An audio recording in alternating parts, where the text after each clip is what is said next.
have a moment of honesty?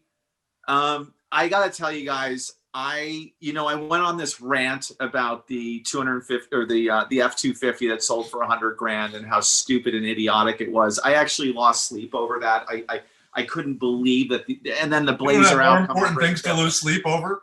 No, but it tells you how good. By the way, it tells you how good Philip Richter's life is. That this is what he loses sleep over. Right. My life is so pathetic that I'm like losing sleep over a freaking F-250 from 1980. But no, on a serious moment, like I started looking at all the kind of the truck mania going on. I scoured websites. Lowell, you sent some great sites. I went through all this, and then I started thinking, you know what? These things are freaking cool. There is a lot of cool stuff out there that would be fun to own. And you look at the Japanese pickups, you look at the early SUVs, call them what you want, a Bronco, although that's kind of more of a mania, but old early 4Runners are really cool. Wagoneers, Jeep J Series pickups, oddball Volkswagen diesel Rabbit pickup. Yeah, which don't get out of their own way, Philip. You could walk faster than but a who catch cares? People. Who cares, you have to go downhill to have it go faster. Look, I understand. I understand like that I'm backtracking, guys. I'm sorry, but I understand the fun factor in some sense. I had a K5. I've had a couple older SUVs. My real concern is, don't these things displace, the classic affordable sports car? Because maybe a 20-year-old kid isn't dreaming about an MGB anymore. He might be thinking about a K5 Blazer or a Ford Bronco or an International Scout. I think you're right. They're all rotted away. Well, you could call LMC truck and you can get all new panels and bolt them on for nothing. Well, in theory, you can do the same thing with an MGB. So, look at the a Mustang. You can buy every single thing for it. So, that's not unique to the Mustang. So, I guess. But what changed? What changed in the marketplace that now people covet trucks instead of the things they should be coveting? Part of it is affordability. So, like I'm looking at a TR6 in Hartford. It's $28,000. Someone who's got their first or second job doesn't have that kind of money. So whereas wait, back up. Wait, I have to ask. If you guys are telling me my life is boring because I'm going to bed, what are you doing in Hartford looking at TR6? It's on Craigslist. I'm allowed to serve Craigslist once in a while. Is that okay? I'm looking for. That's why I say I don't know. Obscure cars. Why are you looking at TR6? Someday there will be something cool that turns up on Craigslist. And Lowell, first off, $28,000 for a TR6 is about $14,000 too much. If you really want one, let me find you one. That's why it's been on Craigslist for 6 months.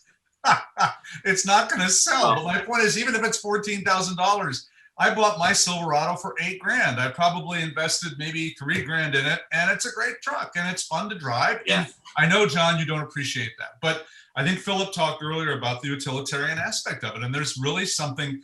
You're trading that sort of low to the ground, fun to drive thing for the ability to, throw your crap in, put your motorcycle back on the back of it, go away for the weekend up in the mountains, things you can't do with an MGB. Do you take a 50-year-old vehicle up in the mountains? Yes, absolutely. See, I wouldn't take a 50-year-old.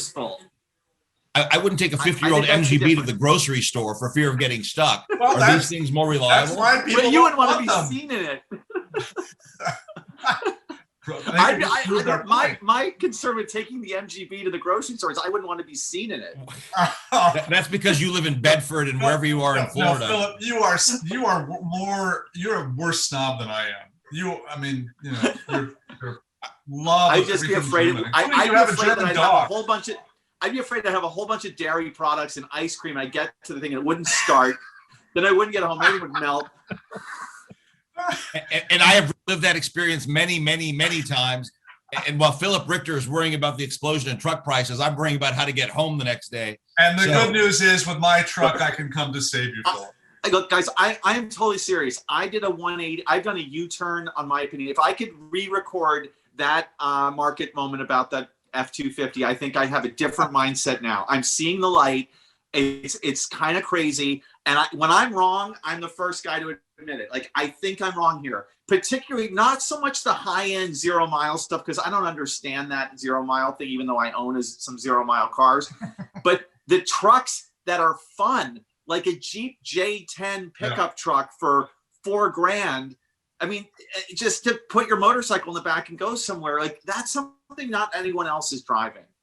And I don't think this is demographically driven. I don't think it's demographics, because my niece's boyfriend is 23 and he drives a 1968 Dodge pickup. It's all beat up. It's patinaed. He lives in Brooklyn, and it's the coolest truck ever. And it's an image statement. thing. Isn't it a It's statement for him?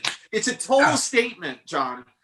It's a hipster tool to look cool. And I don't need to worry about it. Like, unlike my MG, where someone in their, Honda CRV is going to open the door and put a 4-inch crease into it.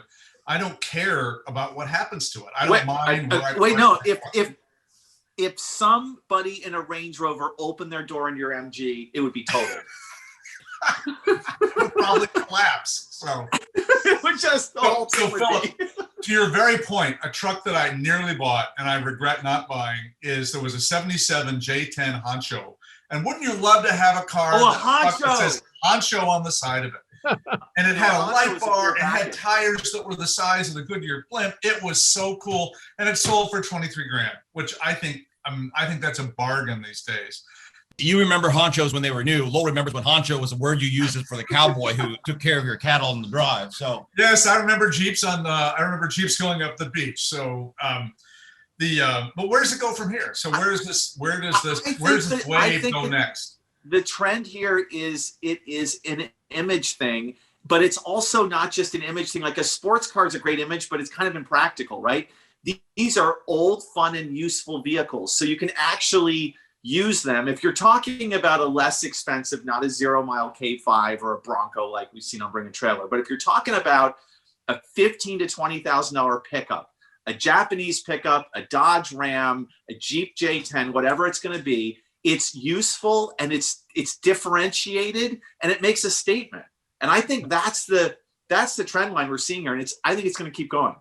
Yeah, but what's the next? So what comes after this? Is it is it going to be? I think the early SUVs are the next thing to really go. The early 4Runners are great trucks. CJ7 Jeeps, awesome. FJ40s have already taken off and flown away. But vehicles like that, I think, are going to. All right. So I think the Suburban, the K and C series Suburbans from like the mid 70s to the mid 80s, those things, they have their own zip code. Right. So Philip's going to dump one of his V12 Mercedes and buy a truck. I can see it. I tell you what, Philip and I are going to go on the road and we're going to do a revival shows in a tent where we're going to convert sports car enthusiasts into truck people. And that's going to drive down the prices. And I'm going to buy up all the cars I'd like, but can't afford. We'll start a cult like the Branch Davidians, and it'll be all about converting people into buying Branch utility trucks. That's perfect. So this has been an SCM stare at the undercarriage of the collector car community with Philip Richter from Turtle Garage, Lowell Paddock, the biggest truck enthusiast I know, who's ensconced somewhere in mid-state Kentucky. No, that's not right. That would be Connecticut. So thank you guys, and we'll talk to you soon.